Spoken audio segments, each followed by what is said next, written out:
Good afternoon and welcome to UMedTV. My name is Kemal Erkan. Today is January 26, 2024. This is our weekly event, and I have Sean Donegan joining me right now. Sean, how are you doing? Well, I'm doing good. Well, how are you? Good. So we are live, and don't think that the event doesn't come up. I don't know if that's the same for all the others. So other than that, we should be okay. So we're gonna have a guest speaker today. So so you need to turn the other thing off. Okay. All right. So Hello. the our guest today was going to be Danielle Hall. Yeah. Because of some family emergency, she's not able to make it.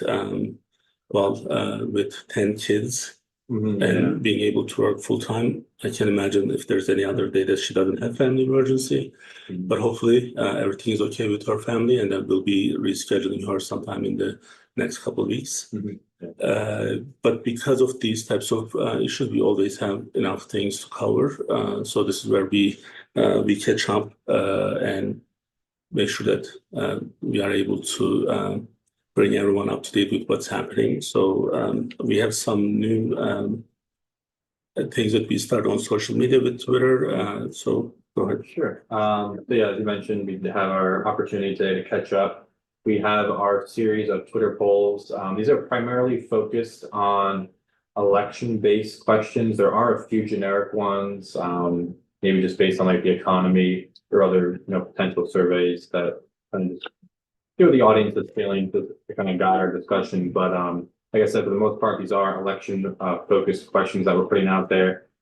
So to actually start today, we have 3 new ones that we ran this prior week. So as we mentioned, our guest was going to be a candidate for U.S. Congress here from Delaware. So it is fitting that our poll questions this week were also election based. So these are not specific to Delaware. It's kind of more on the presidential election, but we will bring them up here one by one. And I do want to also make sure that people understand we do promote these surveys.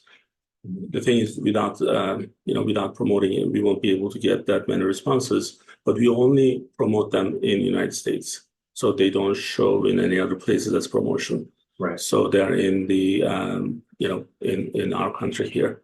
So let's see what we have. Yep. So the first one, I'll read it for everybody. It says, "Do you believe that Joe Biden should run for re-election in the 2024 presidential election?" And do you want to cover the? Sure. The answer is about 63.8% or 63.6%. They said no, he should not be running. And then 25% says yes, he should rerun, and then 11.4% didn't have any idea. Now, we talk about President Biden time to time, and in many of the cases, we may not be so nice to him just because everyone is kind of picking on him, rightfully or wrongfully. That's not our focus today. But we are looking, and me personally, I'm looking from the someone's age standpoint, whether or not they're able to actually make that job, deliver what's needed for that position. That's what's important. Now, my dad is 2 years older than Joe Biden, and my dad is healthier than, I believe he's healthier than Joe Biden. At least he acts he's healthier than Joe Biden. And he doesn't think that he should be in that type of position because it requires a lot of decision making. And someone who's working with the Democrats in the state of Delaware, and I'm afraid able to say this. So because it is an issue, because we have so many different problems are happening around the world, and we need someone who's sharp and who's up to date and who is focused more than any other time. So I actually kind of agree with what I see here with this survey results. What about you? Yeah.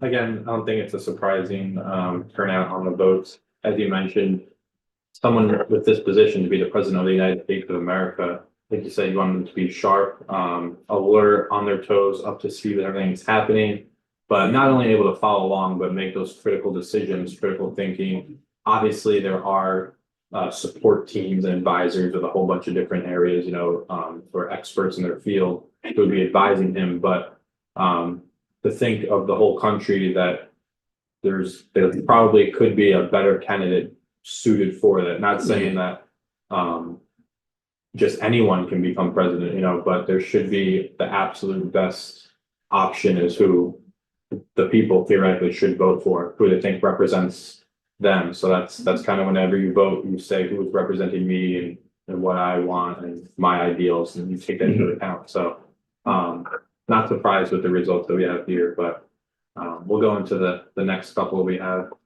All right, so what's our next one? So this one here is, do you believe, oh, sorry, didn't click over.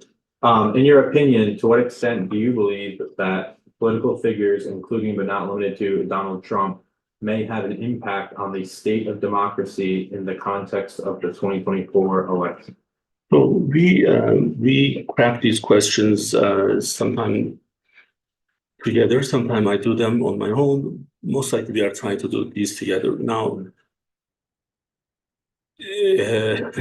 so it's really tough to kind of just make a point without being kind of like misunderstood by different people. That there's this perception of the issue where, you know, we wanted to actually see whether it's Democrats or the Republicans.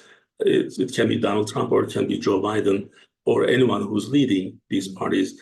Would they have any impact on the state of democracy? Now, one of the reasons that I was, of course, thinking about this question is not just because I was just, you know, minding my own business and thinking about this, but it's because how the Democrats are approaching the issue of Donald Trump, and then they're actually telling people that, well, this is going to be like he's going to be here and then he's going to change the system for Donald Trump. And well, that didn't happen between the 16 and 20. Right. And that won't happen if he is the president again. And someone who's being in the middle and as an independent, I see it as like, okay, in the United States, the politicians, can they actually really change the system? How relevant they are in the system? Are they that strong? Like, do we not have our foundation, right? So that was kind of I was trying to make that point here. But as soon as I mentioned Donald Trump, Republicans just, they went a little bit crazy. They think that I'm actually asking to see if Donald Trump is the threat, but that's not the case. I was really just asking because I can see Democrats blocking him. That's a system change. Right. So that to me is a bigger problem than what Donald Trump may or may not do. But if he's not able to go through the election because one party doesn't want the other side to do that, that's a bigger democracy issue than ever. Right. I would agree there. I'd say the other side is actually where the spotlight maybe should be, because if you look at all the attempts on I think with like 63 different charges being filed against him, trying to have the states remove his name from the ballot, like they're trying any means possible to not let him be a candidate. And obviously there are like in Guatemala, it's okay to do all those things. In the United States, it's not. Right. Yeah. Right. So that's kind of like my point. Yeah, you don't want it to be rigged. And at least you don't want the public to be aware blatantly that there are, you know, things happening that shouldn't be. But again, like, not saying that if there's somebody out there, you know, with terrible intentions, you know, like on the FBI's most wanted, okay, maybe that person is not able to run for a political office or something. If they have been convicted of like terrorism and all these other things, like, but like you were saying, the message here is we shouldn't eliminate a person just based on the party doesn't want to run against them.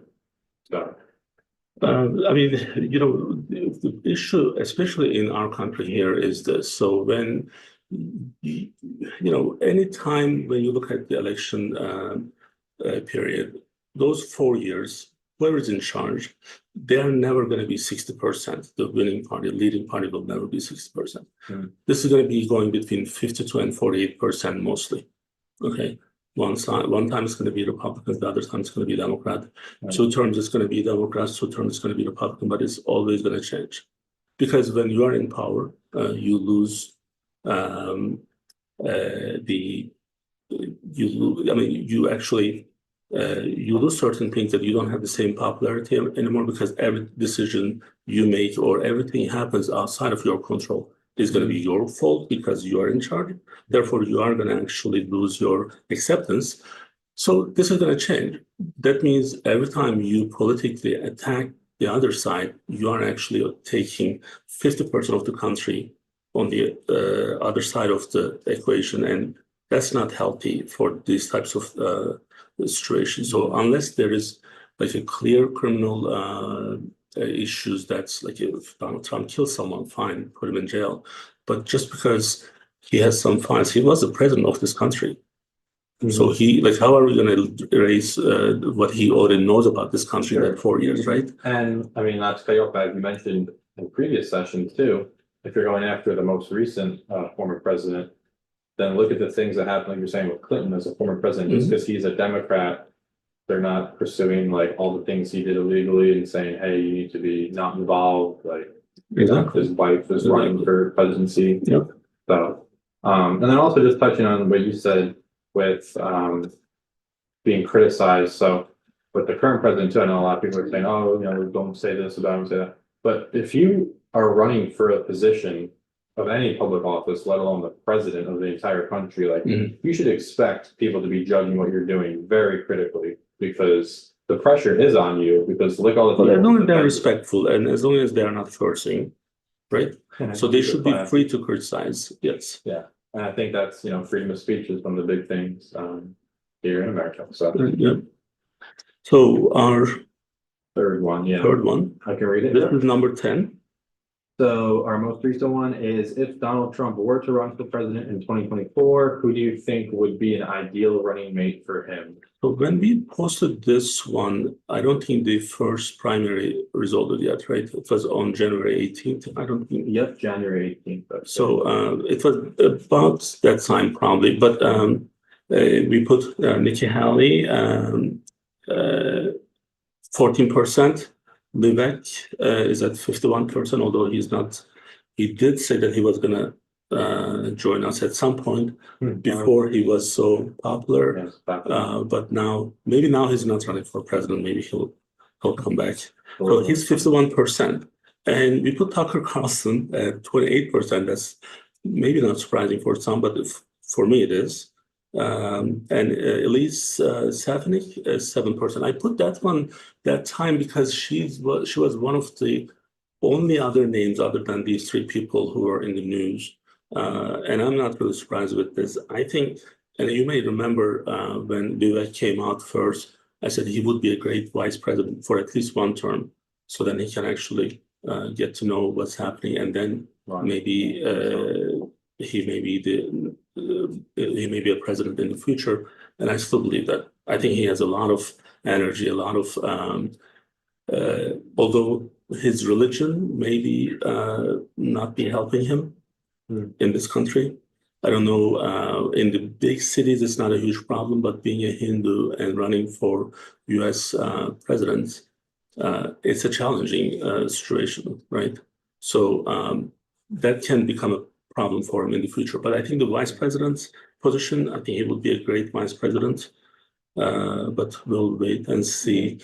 So many interesting things are being said about Nikki Haley, and interesting part is like the Democrats are actually donating for her campaign.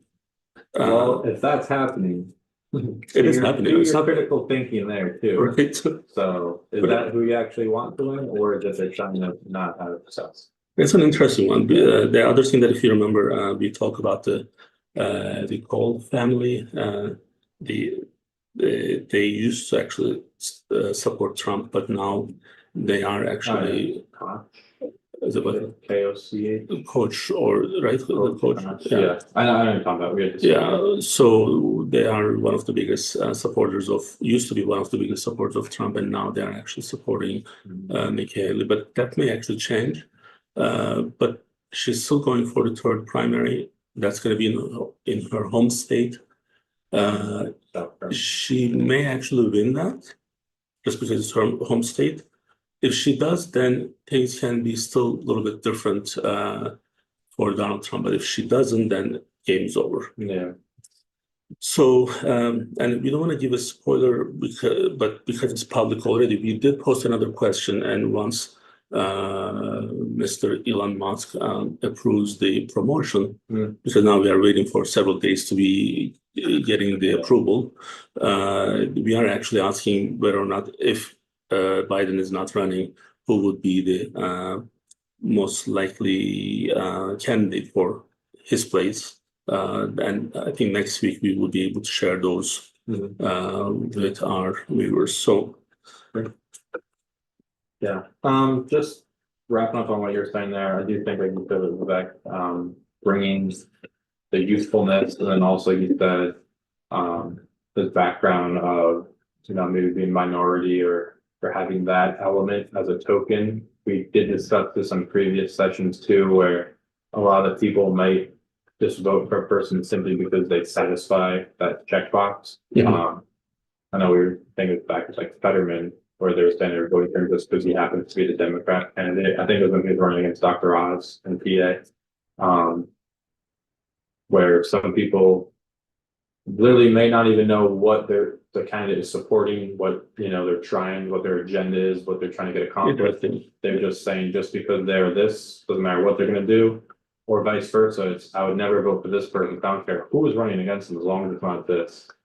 So well, you voted once so far in the presidential election, right? So, well, I mean, because you are one of those first timers, I guess in 2020, did you vote in 2020? yeah, I was 18. Well, the only reason I'm asking is because you are young, so people may be understanding that in a different way. So 2016 is when I voted. Okay, so like, I think once someone goes through so many elections, I wonder what I was going to ask you, like if you would ever change where you are just based on the person who's running, like from one party to the other. I mean, like I said, I've only been eligible to vote for a little bit of time, but I don't think, I think that's kind of where maybe not like a swallow the ego pill, but in the back of your mind, like, are they going to do what's best for you? So if this person, like, I might hate what they're passionate about, like, I don't like how they speak about this topic or whatever, but if I know that what they're trying to get accomplished would ultimately benefit me, then why would I vote against them? And like, in a way, you're taking that harm on yourself just out of spite. Like, well, let me take the pressure away from you, and then I'll just use my dad. My dad would never vote for the other party ever. And he's 83 years old, and he never did in his life. Regardless of who it is, he's always going to be with his party. And most people are like that. And then now, because we are kind of on the spot, so we may not want to be, like on the fence. You're right. So I mean, I mean, we describe ourselves as, or we identify as independents. You may be a little bit more on the left, I mean, right side than me, but we are both independent. I at least, I can say that probably. So for me, it's not like I would think about that. Like I would have to kind of process and see what's right that time. But 95% of the people, they're going to go with what you were describing. They're going to go with whoever their party is nominating. Regardless of you're absolutely right there. So, and maybe what I'm understanding from you is then Vivek's religion or his background may not be the problem for him. Right. That's what I'm saying. You would hope. And he's also very likable. For sure. It's not like he's trying to push something too aggressively. I mean, I'm going to take a little bit credit. I discovered him on my own way before everyone else was talking about him. And remember, like when I brought him up very early on, like he was just doing things in his car, running from one place to the other. But he was saying the right thing. And I think he has a lot of money too. So he's close to $1 billion. So that's a lot of definitely helps when you're campaigning. Good amount of money. It's not. I think we can't complain if you have that much. All right. So what do we have? So we have a couple other things here. One of them is going to be about the world conflict. So it's kind of going into the global. Obviously, this would be a key part in the election too, on their stances on certain foreign policies, what involvement, whether it's funding for a war or the border, any of the issues that involve, outside of the U.S. non-domestic. So in previous sessions, we had given more detailed updates, kind of the areas of concern with global conflict. So we always mentioned China, China with Taiwan, kind of like seize them there. Obviously in the South China Sea, there's issues with the fighter jets flying too close, entering the unrestricted airspace. But then also, not to take the spotlight away, but on the conflict tracker, there is still other issues going on across the world that maybe don't get the same news because, as we always say, it doesn't impact us as much, even though it could be 10 times more devastating and, genocide, that type of thing. If the impact isn't as severe to the U.S., maybe it's not in our front yard or in our backyard. Yeah, it doesn't we're impact not gonna us. see it. So we did just put a couple of those in. So like it's like in Sudan, there's still ongoing conflict, and then like there's unrest in Haiti. We talked about the Ukraine war, obviously Ukraine, Russia with the funding going on there, and then also like in South Korea.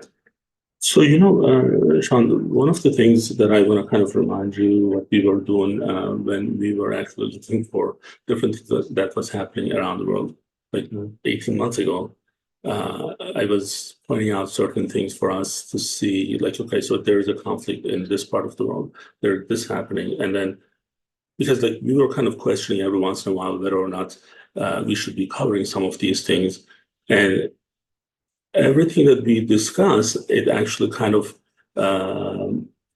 accelerated in a way that it's becoming a bigger and more difficult challenge for everyone. So like Ukraine was kind of like, we didn't think that was going to happen, that happened.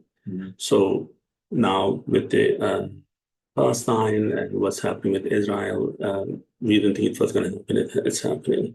So Yemen is a huge problem because, again, what's happening in that little region is impacting our supply chain.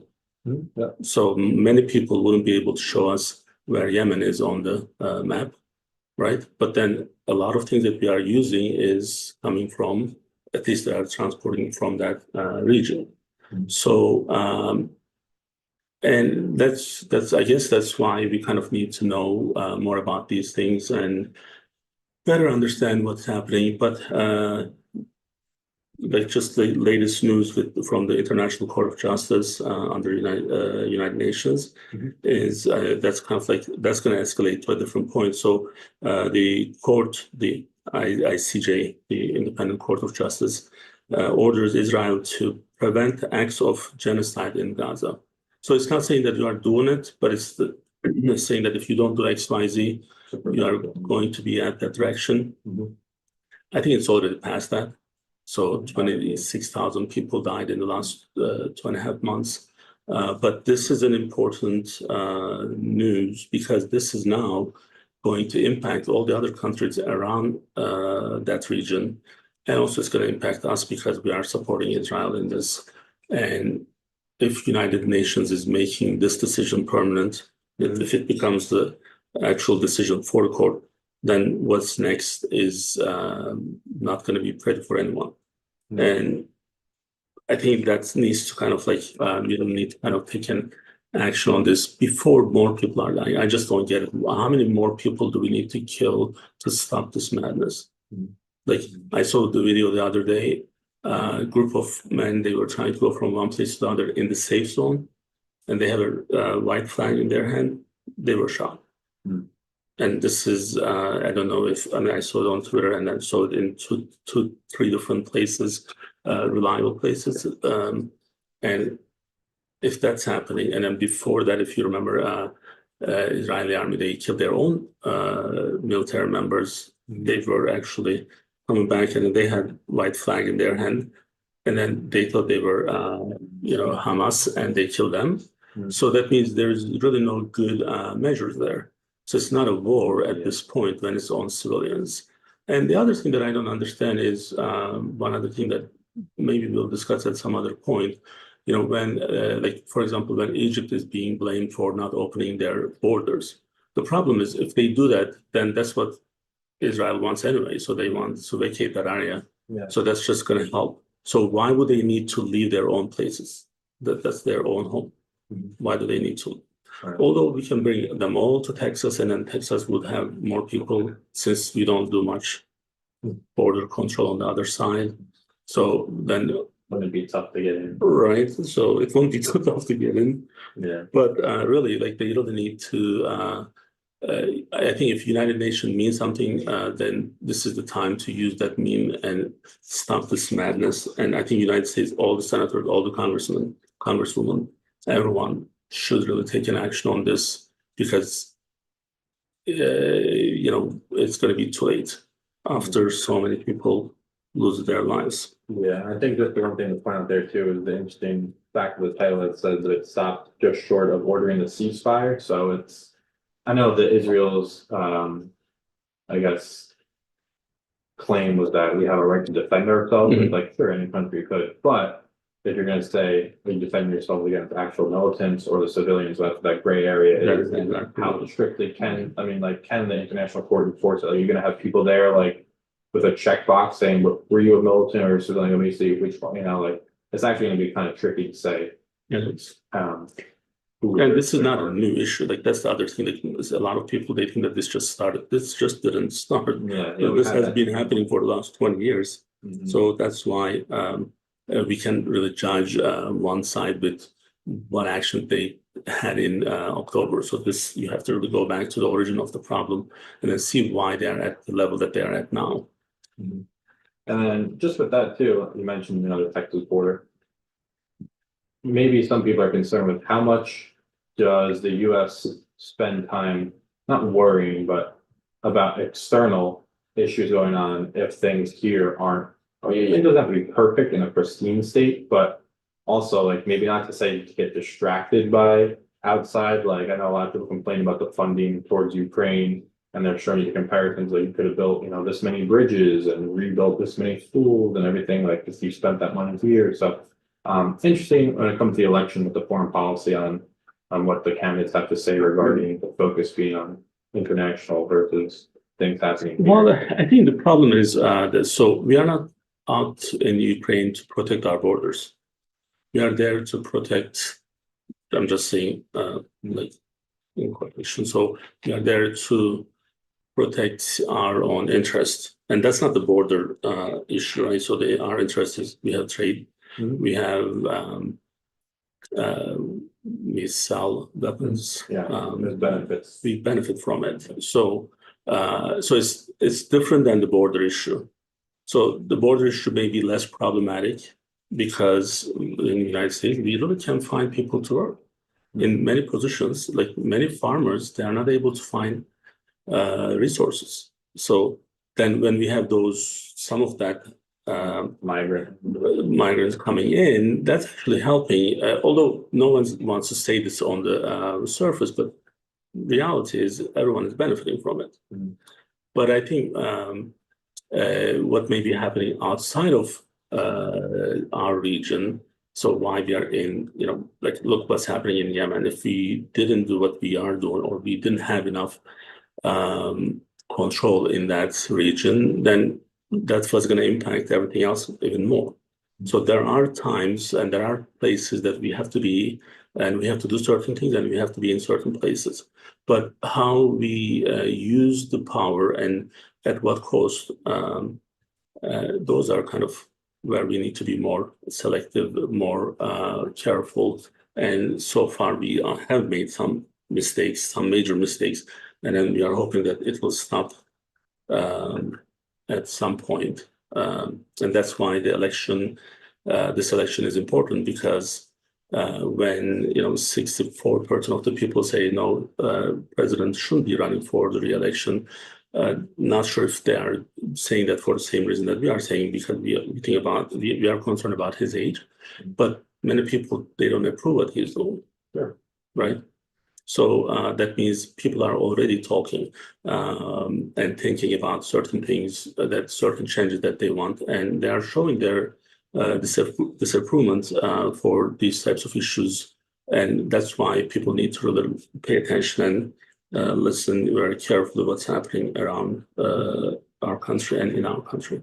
Yeah, so like with one of the examples, like we're talking about the Texas border, so maybe just ask you like, what are your thoughts? So should, like, I know it came to the Supreme Court and they voted 5-4 to give the Border Patrol they granted them the ability to remove the barbed wire that was put up because, so for those that don't know, Texas put up barbed wire at their border in an effort to mitigate. Razor wire. Yeah, the razor, yeah, barbed wire.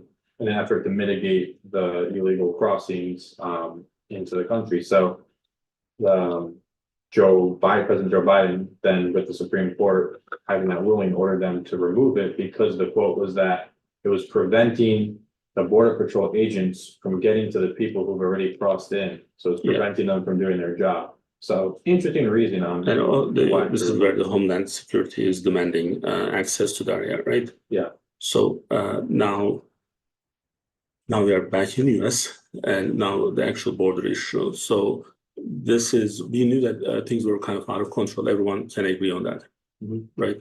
So, I mean, this is not a new issue, but I think the level that we are at is Alarming. so alarming. So Texas is doing something to protect their own interests. Well, Texas is part of the United States. So that when they are protecting their own interests, they're also protecting United States interests, right? So now when they put razor wires, so this is supposed to be discouraging people, Right, make it a lot more challenging to walk. Well, true. So Really like we know that everywhere in the world, countries have borders. Now, if this was a debate class, and if I was assigned to be on the other side, I could just do a really good job to defend why this razor wire shouldn't be there. But it's not a debate class. So it's the real life. So because it's the real life, so what we are trying to achieve with this one is to control who's coming through here. So, and who's coming through here is not just the Mexicans from the Mexican border, because there's no control. A lot of other groups from different countries, they're coming through this week, process they go through, and then and we don't know who they are. So I'm an immigrant. So 25 years I've been here. So I was on an F1 visa and then H1, so that we went through the process. So this country knew who I was from back home, and they also process everything and then clear everything. Now, when we have someone just walking in, we don't know what their criminal background is, who they are, why they are coming here, and they're not part of the system, so they may not be paying taxes. Not paying taxes in Texas. So then I think the state has right to do. Well, actually, it shouldn't be the state; it should be the federal government. Right, but should be doing that. But if they are not stepping up, then the state has that right to do. Now, the problem here is Texas is not any other state. Texas, the name named in so many different conflicts with the federal government. At some point, there were kind of rumors that Texas wanted to be on their own. It's a huge, the whole Texas is as big as the country Turkey, so the same size, huge. So financially, also they are big. So they are second biggest or the third biggest, California, Texas. California, Florida. Texas, Florida, New York. Yeah. So when it's that powerful, these types of conflicts can be very dangerous. Dangerous in a way that it can actually take countries in, like if wrong steps are taken, every time, we say these certain things won't happen in this world anymore. Well, we had COVID. Imagine like we stayed home for months and months and no one was able to leave their home. That was unthinkable, right? It happened. So all these different global conflicts, some of them were unthinkable, and it's happening. I didn't think Russia and Ukraine was going to happen. It happened. But Israel was going to happen, but I can't say the same thing for Russia and Ukraine. But now, what if this Texas issue escalate to a different point where now we have to deal with like some civil war?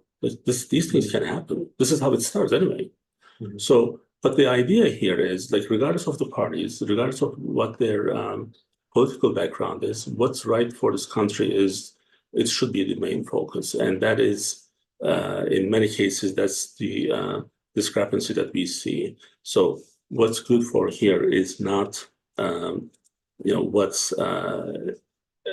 what's happening or what's being supported in some cases by the federal governments and in some cases by the state governments. So, but it's a big issue, and then I'm just worried that it may actually escalate to a different level, and hopefully that's not the case. That won't be the case. Yeah. Yeah, I think that again, when you're electing these people to represent you and your interests, so if the federal government is not,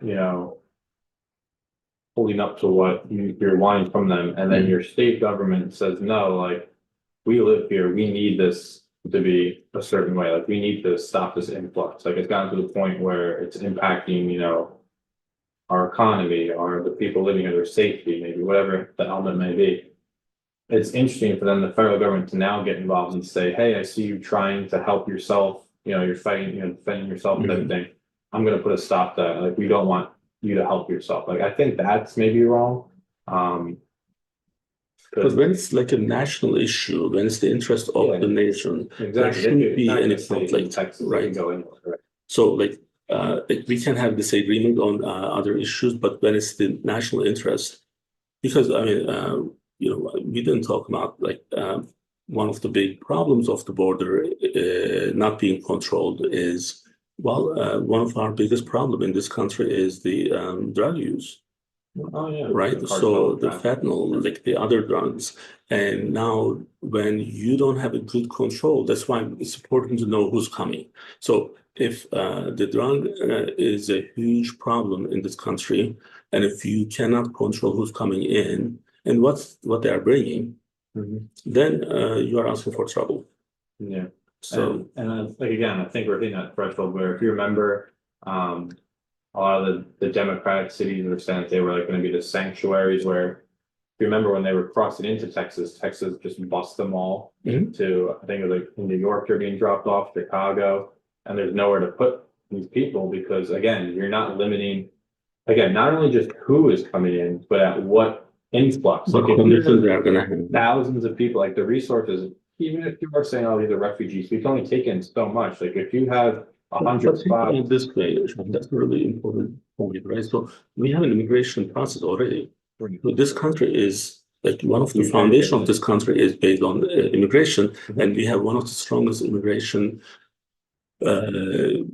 process in place. So then, what's the point of having that if you're going to let everyone in? Yeah, right. Like, if somebody say, "Hey, let me go the wait list for this to be evaluated and checked." So what's the point? Just go walk here, and like there's thousands of. So that's kind of the issue. We want people to come in. Like right now, we have it like every year. There's a working visa called H1, and there are 65,000 slots available for that. So, but usually every year about 250,000 applies for those. And those are the jobs, kind of like demanding positions where you're not able to find people, usually in the IT and other types of in the service industry too. And we can only take 65,000 people with that visa, although 240,000 people apply. Then why do we limit that if we are going to let people in, right? Yeah. So then what's the point of like having that process? Exactly. So it undermines the foundation of our institutions here. So then we also like why do we have certain things in our neighborhoods? Like we have fenced backyards, or we have gated homes, or we have alarms, we have cameras. All those things in the individual level, it's important for us. Now you got a dog, right? So now you got a camera because now you have to worry about what's happening there. Now I have cameras in my house to prevent certain issues, like security reasons, because it's actually discouraging when they see the sign of the alarm, when they see the cameras. The guy who's going to rob your house is going to think twice. Right, so it's like the whole reason is kind of discouraging. So if you don't have a good border that's controlled and the process is being It's enticing to them. Yeah, You so might then as well everyone say, can- "Bang, come rob me." right. Right here, we're Right. taking down the barbed wire, the Yeah. razor wire. But they should go through the process. And if we need them, then we need to increase those quotas. Like, then why do we take only 65,000 people and take 1 million people? Yeah, I wonder how they calculate those numbers, because again, I don't know if you saw the video, I think it was in Chicago, where the actual police department just had hundreds of people just laying in their hallways because there's nowhere else for them to go. And I know now you'll see the people saying, we didn't ask for this, we didn't want this, but then other people are saying, well, you voted for the policies that said, hey, we'll be a sanctuary, safe spot. Like now you're seeing that maybe the consequence you didn't consider earlier. And then just one other thing too, as you're saying with why even have that number? I think it's disrespectful to the people who have gone through the process. Right. And maybe they had to reapply 2-3 times. Like they didn't get, they're doing everything you're asking for them. So if it's not important, why do we have it? Is the main thing. So they're all in or not in at all. Yeah. If you're not going to enforce the law, then why do we have it? So what separates United States, at least from my perspective is someone who was born and raised in Turkey for 25 years and then spent another 25 years in this country. Biggest issue that I would see from a advanced country to a less developed country is whether or not the law is being enforced, regardless of who you are. So now this used to be the United States, but I think now certain values are changing, and people have every right to actually worry about what's happening in the country. So again, if it's meaningless, if you have certain process that's outdated, get rid of them. But that's not the case, and I don't think it should be. They may make adjustments, but the process is needed because we want to know what's coming. Yeah. Like you can just go to Turkey right now and then just do whatever. Now it's different for the refugees. Turkey took 3 to 4 million Syrian refugees, but even that happened in certain control. So they were recorded, they were registered. And how many? So how many? Where are they going to go? What's the exactly? Plan? So this is a big issue from that point. All right, so now we have a couple of things happening in the next couple of weeks. So our governor is not feeling so great, so he's our next guest. Right. Wasn't able to do the state meeting. We are going to get the confirmation today whether or not we are going to reschedule that. But we have enough, enough other people to just replace and then make some changes. Yeah. But our goal, actually, if he feels okay and then everything's good from his side, Governor Carney is going to be with us next Friday, and then we'll have. So again, we're trying to reschedule Danielle Hall. We have CEO of the YWCA. Melissa Gonville joining. Also, Adam from the SPCA are trying to get in here, and then we have Kathy McGinnis also. Kathy McGinnis is our former state auditor. There are some interesting things happening from her side, so we invited her, and she accepted the invitation. So we'll be scheduling her in the next couple of weeks. Anything else we missed? No, I think it'll be interesting months leading up to the election on what the different candidates, whether it's Delaware running for our local positions or it is a presidential election as well. But I'd like to see a lot of people's takes on some of these issues that, again, we just brought up, like we spent a decent amount of time talking about, because it is a legitimate concern. So I think that's an important thing for the elections, on what is being talked about. You can't maybe necessarily avoid the elephant in the room, like, hey, here's an issue, what's your plan to resolve it? Sure. And kind of where the focus goes. So one other thing that we need from everyone is we are at 33,000 subscribers, and you and I were checking whether or not we can be verified YouTube account. So that's minimum 100,000. So that means we need to get more subscribers. So please share the word, and hopefully we can achieve that number by the end of this year. So then 2025 we would be certified or verified on YouTube. So thank you for everyone supporting us and watching us. And then we'll be back with Bariatric Friday at 3 p.m. Dr. Erkan is going to join me, and we'll be back next week with our other episodes. Thank you again.